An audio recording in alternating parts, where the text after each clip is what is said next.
केळीबद्दल खूप गैरसमज आहेत. तर याबद्दल मी डॉक्टरांशी सुद्धा बोलले. आपल्या आजूबाजूचे लोक खूप सल्ले देतात, हे खाऊ नका, हे खा वगैरे असे भरपूर सारे सल्ले आपल्याला दिले जातात. तर त्यावेळी नक्की कळत नाही की काय योग्य काय अयोग्य. आता ह्या डाएट व्यतिरिक्त अशाही बऱ्याचशा चुका मी केल्या, ज्याचा मला खरंच नंतर खूप पश्चाताप झाला. नमस्कार मंडळी, मी ऐश्वर्या आपल्या सर्वांचं स्वागत करते माझ्या यूट्यूब चॅनलमध्ये. प्रेग्नन्सीमध्ये सगळ्यात जास्त कन्फ्युजन होतं ते म्हणजे काय खायचं आणि काय खायचं नाही. या बाबतीत खूप सारे सल्ले देखील दिले जातात. त्यामुळं कन्फ्युजन होतं की हे खाल्लं योग्य आहे का, हे खाल्लं तर मला काही त्रास होईल का, बाळाला काही त्रास होईल का, अशा भरपूर साऱ्या गोष्टी असतात. आजूबाजूचे लोक, आपल्या घरचे बाहेरचे सर्वच जण आपल्याला सल्ले देत असतात, हे खा, हे खाऊ नका किंवा इतक्या क्वांटिटीमध्ये खा, अशा खूप साऱ्या गोष्टींचे सल्ले दिले जातात. पण त्यातील योग्य काय ते कळत नाही आणि खूप सारं कन्फ्युजन होतं. त्यामुळे या बाबतीतील माझे अनुभव काय होते हे आज मी तुमच्यासोबत शेअर करणार आहे. माझं प्रेग्नेन्सी डाएट मी तुमच्यासोबत शेअर करणार आहे. प्रेग्नेन्सीमध्ये खाण्यापिण्याच्या अशा कोणत्या गोष्टी मी माझ्या आहारामध्ये आणल्या ज्याचे मला फायदे झाले हे मी आज तुमच्यासोबत शेअर करणार आहे. तर चला सुरुवात करूयात. सर्वात पहिले तर प्रेग्नेन्सीमध्ये आपल्या आजूबाजूचे लोक खूप सल्ले देतात, हे खाऊ नका, हे खा वगैरे असे भरपूर सारे सल्ले आपल्याला दिले जातात. तर त्यावेळी नक्की कळत नाही की काय योग्य काय अयोग्यला पटकन लक्षात येत नाही. त्यामुळे हे कन्फ्युजन दूर करण्यासाठी मी बालाजी तांबे यांचं गर्भसंस्कार हे पुस्तक वाचत होते. तर त्यामध्ये आहारासंबंधीच्या सर्व काही माहिती दिलेली आहेत. त्याच गोष्टी मी माझ्या आहारामध्ये फॉलो करण्याचा, समावेश करण्याचा प्रयत्न केला. यासोबत त्या व्यतिरिक्त काही गोष्टी असतील तर मी डॉक्टरांचे वेळोवेळी सल्ले घेतले. डॉक्टरांना मी विचारलं की हे फ्रूट खाल्लं तर चालेल का, ही गोष्ट आहारामध्ये असेल तर चालेल का.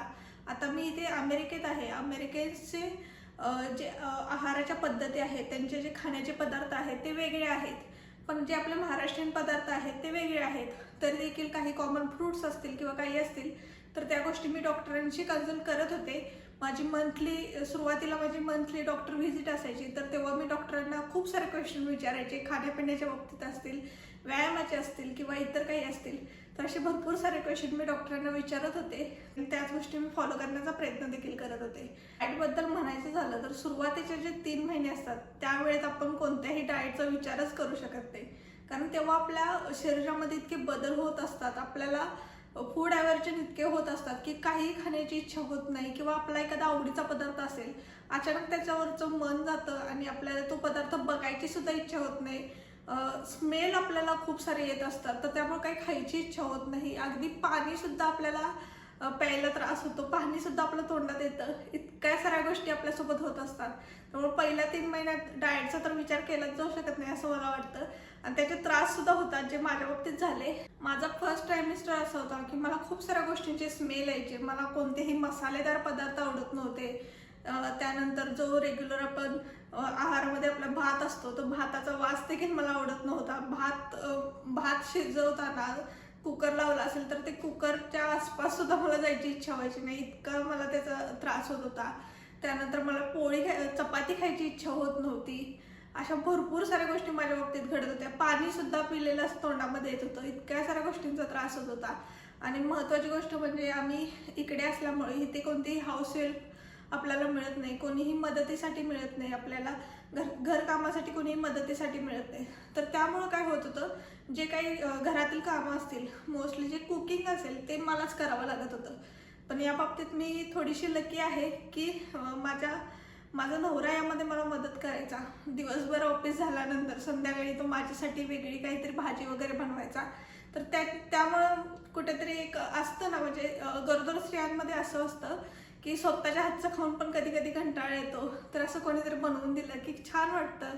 आणि ते म्हणजे आपल्या जिभेचे तर चोचले पुरवले जातात, आपलं खाणं पिणं तर होतं, पण एखाद्यानं आपल्यासाठी काहीतरी केलं ही भावना सुद्धा खूप स्पेशल असते. तर ह्या बाबतीत मी लकी होते की पहिल्या 3 महिन्यामध्ये माझ्या नवऱ्याने माझी खूप छान काळजी घेतली. माझ्या सर्व खाण्यापिण्याच्या गोष्टींची काळजी घेतली. माझ्या बाबतीत असं होतं, मी सकाळी टिफिन बनवून द्यायचे आणि त्यानंतर मला ते पदार्थ खायची इच्छा व्हायची नाही. मग मी काहीतरी असं काही वेगळं देखील खायची इच्छा व्हायची नाही. मला मसाल्यांचे कुठलेही स्मेल आवडत नव्हते, मसालेदार कुठलाच पदार्थ आवडत नव्हता. त्यामुळे जे काही मी नवऱ्याच्या टिफिनसाठी बनवत असेल किंवा घरी जेवणामध्ये बनवत असेल ते पदार्थ मला खायला अजिबात आवडत नव्हते पहिल्या 3 महिन्यांमध्ये. तर त्यामुळे मी माझ्यासाठी काहीतरी वेगळं बनवायचे. वेगळं म्हणजे काय, ज्यामध्ये विदाऊट कांदा लसूण असेच पदार्थ जास्त करून मी बनवले. पोहे बनवायचे तेही विदाऊट कांदा, उपीट बनवायचे तेही विदाऊट कांदा, आणि त्याच्यावरती मी दिवसभर राहायचे. बऱ्यापैकी भाज्या मला कुठल्याही आवडत नव्हत्या, भात आवडत नव्हता, चपाती आवडत नव्हती. त्यामुळे बऱ्यापैकी मी असेच पदार्थ खात होते. त्यामुळे मी काय केलं तर या गोष्टी आता आहारामधून तर काही पोषक तत्व मिळत नाही, त्यामुळे मी फळं खायला सुरुवात केली. नारळ पाणी पित होते. तर इथे सुरुवातीला आम्हाला नारळ पाणी देखील मिळत नव्हतं. आपल्याकडे कसं शहाळं आपल्याला कुठेही मिळतं मार्केटमध्ये, तसे इथे सहजपणे आम्हाला ते मिळत नव्हतं. आम्ही भरपूर शोधलं. जे पॅकेज कोकोनट वॉटर असतात ते मी सुरुवातीला पित होते, जोपर्यंत आम्हाला शहाळं मिळालं नव्हतं तोपर्यंत. नंतर आम्हाला इथले जे फार्मर्स मार्केट असतात, जे आठवडी बाजार असतात, तिथे एके ठिकाणी आम्हाला शहाळं मिळालं, पण ते पण आम्हाला कंटिन्युअस मिळत नव्हतं. त्यामुळे आम्ही स्पेसिफिकली त्या व्यक्तीला सांगितलं की आमच्यासाठी तुम्ही घेऊन येत जा. मग आठवड्यातून एकदा ते शहाळं आम्ही आणत होतो. तर तेच नारळ पाणी मी आठवड्यातून 2 ते 3 वेळा पिण्याचा प्रयत्न केला. फळं जास्तीत जास्त खायचा प्रयत्न केला, फळांचे ज्यूस वगैरे. ताक प्यायला सुरुवात केली. ताक दररोज मी दुपारच्या वेळेस तरी 1 ग्लास ताक प्यायचे, कारण त्यावेळी जेवणच जात नव्हतं. त्यामुळे ह्या ज्या गोष्टी आहेत त्याचा आहारामध्ये समावेश केला. पाणी देखील पिलं जात नव्हतं, त्यामुळे त्यामध्ये लिंबू सरबत वगैरे अशा गोष्टींचा आहारामध्ये समावेश केला. तर पहिल्या 3 महिन्यामध्ये माझं डाएटच व्यवस्थित नव्हतं, माझा आहारच व्यवस्थित नव्हता. त्यामुळे मला त्रास देखील होत होता, ब्लोटिंग होत होतं, कॉन्स्टिपेशन होत होतं. मी त्यानंतर मग डॉक्टरांचा सल्ला घेतला. डॉक्टरांनी मला त्याच्यासाठी औषधही दिली. त्यांनी मला सांगितलं की पाणी भरपूर प्या किंवा फळांचे ज्यूस वगैरे या गोष्टी भरपूर प्या. पण हळूहळू त्या गोष्टी थोड्या कमी झाल्या. जसे 3 महिने फर्स्ट ट्रायमिस्टर संपला तसं त्या गोष्टी कमी झाल्या, रादर बंदच झाल्या. आणि त्यानंतर जो आहे तो सेकंड ट्रायमिस्टर म्हणजे गोल्डन पिरियड स्टार्ट झाला, ज्यामध्ये मी सगळ्या गोष्टी खाल्ल्या पिल्ल्या आणि महत्त्वाचं म्हणजे व्यवस्थित डाएट फॉलो केलं. तर पहिले ट्रायमिस्टर आणि जे क्रेविंग्स होतात, सगळ्यात जास्त डोहाळे लागतात, तो म्हणजे 7वा महिना. ह्या 4 महिन्यामध्ये माझे थोडे डाएट व्यवस्थित फॉलो झालं नाही, पण बाकी इतर वेळी मी माझ्या आहाराकडे लक्ष दिलं आणि त्याचे मला खूप चांगले फायदे देखील जाणवले. तर माझा आहार कसा होता हे मी आता तुम्हाला सांगते. तर सर्वात पहिले मी माझा आहार मी त्याचा डाएटचा एक प्लॅन बनवला. तर मी माझा डाएट प्लॅन बनवण्यासाठी बालाजी तांबे यांचं गर्भसंस्कार जे पुस्तक आहे त्या पुस्तकाचा रेफरन्स घेतला.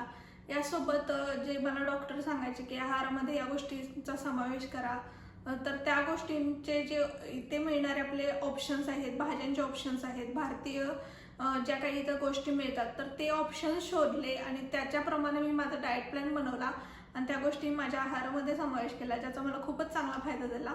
तर माझा डाएट प्लॅन कसा होता हे मी आता तुम्हाला सांगते. त्याची सुरुवात माझी गरम पाणी 1 ग्लास गरम पाणी पिण्यानं होते. कोमट पाणी करते आणि ते मी सकाळच्या वेळेस घेते आणि पूर्ण दिवसभरामध्ये मी 3 ते 4 लिटर पाणी पिण्याचा प्रयत्न करते. सुरुवातीला मला थोडंसं अवघड गेलं ते पाणी पिण्यासाठी, पण आता आपोआपच तहान लागते, आपोआपच त्या गोष्टी होत जातात. म्हणजे मला लक्षातही ठेवावं लागत नाही की मी इतकं पाणी. तर त्यासाठी मी सुरुवातीला काय केलं, ते जे मला दिवसभरामध्ये जेवढं पाणी प्यायचं आहे तेवढ्या त्या बॉटल भरून ठेवायचे आणि दिवसाला असं मी टार्गेट स्वतःच्या माइंडमध्ये सेट करायचे की हे एवढं पाणी मला संपवायचं आहे. आणि त्याचा फायदा झाला. थोड्या दिवसानंतर मला त्या गोष्टीची सवय होऊन गेली. आता आपोआपच मला तहान लागते आणि त्यामुळं त्या गोष्टी लक्षात ठेवाव्या देखील लागत नाहीत आणि पाणी देखील भरपूर पिलं जातं. यासोबत फळं खाते मी भरपूर, ताक देखील पिते. तर त्यामुळे मला आता कोणताही त्रास होत नाही. माझ्या आहारामध्ये पाण्याचा खूप जास्त समावेश आहे. तर दिवसाची सुरुवातच माझी सकाळी गरम पाण्याने होते. 1 ग्लास मी कोमट पाणी करून सकाळच्या वेळेला घेते. त्यानंतर खाते ते मी भिजवलेले ड्रायफ्रुट्स. त्यामध्ये भिजवलेले 4 बदाम खाते. काळे मनुके असतात, काळे मनुके भिजवून खाण्याचे खूप सारे फायदे आहेत, कारण प्रेग्नेन्सीमध्ये आपल्याला ब्लोटिंग, कॉन्स्टिपेशन या गोष्टी होत असतात. पण तुम्ही तुमच्या दररोजच्या आहारामध्ये भिजवलेले काळे मनुकेचा समावेश केला तर या गोष्टी तुम्हाला अजिबात होणार नाही. हा माझा देखील अनुभव आहे. या व्यतिरिक्त एखादा अंजीर किंवा एखादा खजूर किंवा वॉलनट्स, जे काही ड्रायफ्रुट्स घरामध्ये अवेलेबल असतील तर त्यातील मी थोडे ड्रायफ्रुट्स मी सकाळच्या वेळेला खात होते. सुरुवातीला 1 ग्लास पाणी प्यायचं, त्याच्यानंतर 10-15 मिनिटांनंतर मी हे ड्रायफ्रुट्स खात होते. कधी मी भिजवलेले ड्रायफ्रुट्स नसतील तर सकाळच्या वेळी 1 केळी खायचे. केळीबद्दलही खूप गैरसमज आहेत. तर याबद्दल मी डॉक्टरांशी सुद्धा बोलले, तर डॉक्टरांनी मला सांगितलं की काही प्रॉब्लेम नाही, केळी आपण खाऊ शकतो. तर मी आणि त्या पुस्तकामध्ये सुद्धा दिलेलं आहे की आहारामध्ये आपण केळी खाऊ शकतो. तर इथे जी छोटी देशी केळी मिळतात, इलायची केळी आपल्याकडे म्हणतो आपण, तर ती केळी मी सकाळच्या वेळेला एक खायचे जर ड्रायफ्रुट्स भिजवले नसतील तर, पण शक्यतो मी ड्रायफ्रुट्सच खायचे. आणि माझ्या थ्रूआउट प्रेग्नेन्सीमध्ये मी केळी खाल्लेले आहेत, अगदी फर्स्ट मंथपासून आता 9 मंथ्सपर्यंत थ्रूआउट प्रेग्नेन्सी मी केळी खाल्लेली आहेत आणि मला कोणताही त्या बाबतीत त्रास झाला नाही. हां, ह्या बाबतीत प्रत्येकाची प्रेग्नेन्सी डिफरंट असू शकते, त्यामुळे तुम्ही कोणत्या आहारामध्ये गोष्टीचा समावेश करता, त्या गोष्टींनी तुम्हाला काही त्रास होत असेल तर तुम्ही त्या गोष्टी अवॉइड करा, किंवा बेटर ऑप्शन तुम्ही डॉक्टरांशी कन्सल्ट करा की ह्या गोष्टी मी खाऊ शकते का, आणि त्यानंतरच त्या गोष्टींची तुम्ही सुरुवात करू शकता. तर माझ्या आहारामध्ये थ्रूआउट माझी प्रेग्नेन्सी केळीचा समावेश होता आणि त्याने मला कोणताही त्रास झाला नाही. तर सकाळच्या वेळेला मी केळी किंवा ड्रायफ्रुट्स खायचे. त्यानंतर मी पित होते ते पंचामृत. तर पंचामृत मी रेग्युलर होते पित. मला त्याची टेस्ट कधी आवडायची कधी आवडत नाही, तर आठवड्यातून 2 ते 3 वेळा मी पंचामृत पिण्याचा प्रयत्न करते. तर यामध्ये तूप, साखर, मध, दूध आणि दही याचा समावेश असतो. 1 चमचा साखर, 1 चमचा मध, 1 चमचा दही घेतलं तर त्यामध्ये 2 चमचे आपल्याला तूप घ्यायचं आहे आणि 7 ते 8 चमचे आपल्याला दूध घ्यायचं आहे आणि ते सर्व छान मिक्स करून आपण सकाळच्या वेळेला हे पंचामृत घेऊ शकतो. त्याचे खूप सारे फायदे आहेत. प्रेग्नेन्सीमध्येच असं नाही तर तुम्ही जेव्हा प्रेग्नेन्सी प्लॅन करता, तुम्ही जेव्हा बाळाचा विचार करता तेव्हापासूनच या हेल्दी गोष्टींची सुरुवात केली पाहिजे आणि त्याचे खूप सारे फायदे देखील आहेत. तर हे जे गर्भसंस्कारचं पुस्तक आहे त्यामध्येही याबद्दलची माहिती दिलेली आहे आणि मी ह्या गोष्टी फॉलो केल्या माझ्या प्रेग्नेन्सीमध्ये. तर ड्रायफ्रुट्स खाल्ल्यानंतर 15 ते 20 मिनिटांनंतर मी पंचामृत किंवा कोकोनट वॉटर प्यायचे. तर या दोन्हीपैकी कोणताही एक ऑप्शन मी सकाळच्या वेळी फॉलो करत होते. सकाळच्या नाश्त्यामध्ये मी ओट्स बनवायचे, तर स्टील कट्सचे ओट्स मिळतात ते ओट्स खायचे सकाळच्या नाश्त्यामध्ये. या व्यतिरिक्त मला कांदा आवडत नव्हता, त्यामुळे विदाऊट कांदा पोहे किंवा उपमा बनवायचे. तर ते पोह्यासाठी मी आलू मटर पोहे एक बनवत होते, ते देखील मला फार आवडतात. त्यानंतर उपमा असेल तो देखील आवडतो. या व्यतिरिक्त शिरा, कधीतरी मला गोड खायची इच्छा असेल तर मी शिरा बनवायचे, किंवा टिफिनसाठी जो काही पदार्थ बनला असेल तो मी सकाळच्या नाश्त्यामध्ये खायचे. भाजी पोळी असेल किंवा मेथी पराठा असेल, पालक पराठा असेल, या गोष्टी मी टिफिनला देत असते. तर त्यामधील सुद्धा ते देखील पदार्थ मी सकाळच्या नाश्त्यामध्ये खात असते. पण पंचामृत वगैरे पितो त्याच्या अर्ध्या तासानंतर मी ब्रेकफास्ट करते. जशी मला भूक असेल त्या प्रमाणात मी ब्रेकफास्ट करते, जास्त हेवी करत नाही. कधी कधी इडली सांबार देखील असतं, इडली चटणी देखील असते. वीकेंडच्या दिवशी अशा देखील गोष्टींचा मी आहारामध्ये समावेश केला. पूर्ण प्रेग्नेन्सीमध्ये दिवसभरामध्ये 2 फळं खाण्याचा मी नेहमीच प्रयत्न केला आणि ते फॉलो केला आणि त्याचे मला खूप सारे फायदे झाले. तर फळांमध्ये मी कधी एखादं संत्री असेल, मोसंबी असेल, द्राक्ष असतील, केळी असेल किंवा डाळिंब असेल, किंवा कधी फळं कोणती खायची इच्छा नसेल तर एखाद्या फळाचा ज्यूस असेल, लिंबू सरबत असेल, असे कोणतीही गोष्ट पिण्याचा प्रयत्न करते. तर सकाळचा ब्रेकफास्ट झाल्यानंतर 1 ते 2 तासानंतर ह्या गोष्टींचा आहारात मी समावेश केला. जे काही घरामध्ये बनवलेलं असेल, घरचं जेवण जे काही बनवलेलं असेल त्या गोष्टींचा मी लंचमध्ये समावेश करते. पण सोबत सलाड मात्र नक्की घेते. त्यामध्ये काकडी असेल, गाजर असेल, बीट असेल, या गोष्टींचा समावेश असतो. किंवा कधी कधी मी कोशिंबीर देखील बनवायचे, तर एखादी कोशिंबीर, ह्या अशा गोष्टी माझ्या दुपारच्या जेवणामध्ये असायचे. दुपारच्या जेवण मी साधारण 1 ते 1:30च्या दरम्यान करते. संध्याकाळच्या वेळेला 4 ते 5 वाजता मी चिरमुरे, फरसाण ह्या अशा गोष्टी खात असते.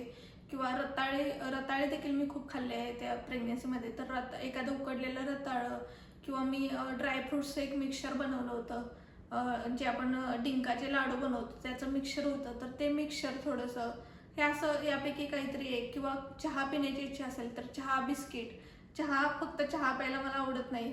पहिले जे ट्रायमिस्टर होतं त्यामध्ये चहा मी अजिबात पिला नव्हता, पण त्यानंतर हळूहळू मी दिवसातून 1दा किंवा कधी कधी 2दा चहा पिते. चहा आणि बिस्किट खाताना खूपदा मला स्वीटच्या क्रेविंग व्हायच्या, तर त्यावेळेला चहा बिस्किट हा एक ऑप्शन माझ्यासाठी होता आणि त्यामुळे चहा पिणं व्हायचं, बिस्किट देखील खाणं होत होतं.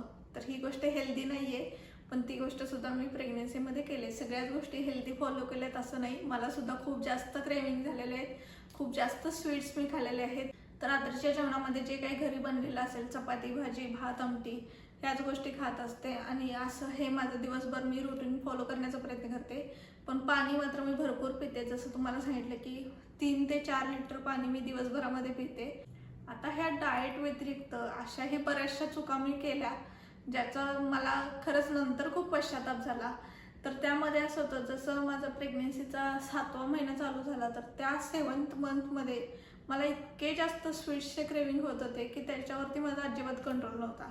तर त्यामध्ये चॉकलेट्स असतील, केक्स असेल, कोणताही गोड पदार्थ असेल, अगदी बाहेरचं काही नाही तर घरी बनवलेला देखील शिरा असेल, गोडाचा शिरा तर अशा किंवा चहा, या गोष्टींची मला इतकी क्रेविंग व्हायची आणि त्या गोष्टी मी खूप खाल्ल्यात. तर हे गोडाचे पदार्थ मी माझ्या 7th मंथमध्ये खूप खाल्लेत. जे म्हणतात ना डोहाळे लागतात, तर तसंच काहीच असेल ते.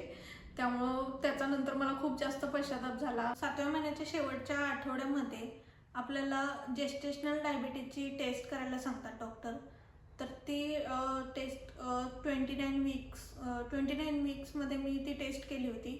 तर त्यामध्ये जी पहिली 1 आवरची ग्लुकोज टेस्ट होती ती माझी पॉझिटिव्ह आली होती आणि त्यामुळं तेव्हापासून खूप जास्त काळजी घ्यायला लागले. ती माझी टेस्ट पॉझिटिव्ह आली कारण मी त्या दरम्यानच खूप जास्त स्वीट्स खात होते. अगदी आदल्या दिवशी, माझी दुसऱ्या दिवशी टेस्ट होती, आदल्या दिवशी रात्रीपर्यंत सुद्धा मला स्वीट्सचे क्रेविंग होत होते आणि मी खाल्ल्या देखील होते. तर त्याचाच परिणाम केली. ती ग्लुकोज जास्त हाय नव्हती तरी देखील डॉक्टरनी मला 3 आवर ग्लुकोज टेस्ट रिकमेंड केली आणि 3 आवर ग्लुकोज टेस्टचे रिपोर्ट्स माझे नॉर्मल आले, चांगले रिपोर्ट्स आले. तर त्यामुळे पुढे काही टेन्शन नव्हतं. पण त्या दिवसापासून मी माझ्या या ज्या क्रेविंग्स आहेत त्याच्यावरती कंट्रोल करण्याचा प्रयत्न केला, खूप जास्त कंट्रोल करण्याचा प्रयत्न केला. आता माझा 9th मंथ आहे. तर आत्तासुद्धा मी कोणताही पदार्थ खाताना खूप काळजीपूर्वक खाते की ही गोष्ट खाल्ल्याने काही त्रास होईल का. कारण कसं होतं, जोपर्यंत गोष्ट आपली असते तोपर्यंत ठीक आहे, पण आपल्या मनामध्ये जेव्हा बाळाचे विचार येतात की माझ्या बाळाला यामुळे काही त्रास होणार आहे का, तर त्यावेळेला आपोआपच त्या गोष्टींवरती कंट्रोल राहतो. हा अनुभव मी घेतलेला आहे. आणि त्यानंतर मी माझ्या स्वीट्सच्या क्रेविंगवरती सुद्धा खूप चांगल्या रीतीने कंट्रोल ठेवला आणि हेल्दी डाएट फॉलो करण्याचा प्रयत्न केला. प्रयत्न करते, हेल्दी डाएट मी फॉलो करते माझ्या रुटीनमध्ये. त्याचे खूप सारे फायदे देखील मी अनुभवले आणि जेव्हा मी हेल्दी डाएट फॉलो नाही केलं तर त्याचे परिणाम देखील मी पाहिले. कारण जेव्हा माझी ती टेस्ट 1 आवर ग्लुकोज टेस्ट पॉझिटिव्ह आली तेव्हा मी खूप घाबरले होते. मी लिटरली डॉक्टरांशी बोलले, तेव्हा त्यांना विचारलं की ह्याच्यामुळे काय होऊ शकतं आणि डॉक्टरांनी मला सगळ्या गोष्टी तेव्हा एक्सप्लेन केल्या. आणि त्यामध्ये त्यांनी सांगितलं की फक्त स्वीट्सने हे होतं असं नाही, तर जे आपण इंडियन्स असतो तर आपल्या आहारामध्ये चपाती किंवा भात या गोष्टींचा समावेश देखील खूप जास्त असतो. तर त्याच्यामुळे देखील ग्लुकोज लेवल वाढली जाते. तर त्याला हेल्दी ऑप्शन शोधा, सलाड वगैरे जास्त का, हे सल्ले मला डॉक्टरांनी दिले होते आणि तेच मी माझ्या आहारामध्ये समावेश केला. त्या गोष्टी मी फॉलो केल्या आणि त्याचे खूप चांगले पॉझिटिव्ह रिझल्ट मला नंतर पाहायला मिळाले. आत्ता देखील पाहायला मिळतात. मी खूप छान हॅप्पी, हेल्दी आहे आणि बाळाची ग्रोथ देखील खूप छान होत आहे. तर त्यामुळं या गोष्टींचा खूप जास्त फायदा मला झाला, म्हणून हा माझा अनुभव मला तुमच्यासोबत शेअर करायचा होता. तर आय होप तुम्हाला हा व्हिडिओ आवडला असेल, ही प्रेग्नेन्सी सिरीज तुम्हाला आवडत असेल. व्हिडिओ आवडला असेल तर लाईक, शेअर आणि चॅनलला सबस्क्राईब करा. तर मग भेटूयात आपण नेक्स्ट एपिसोडमध्ये. Till then bye bye.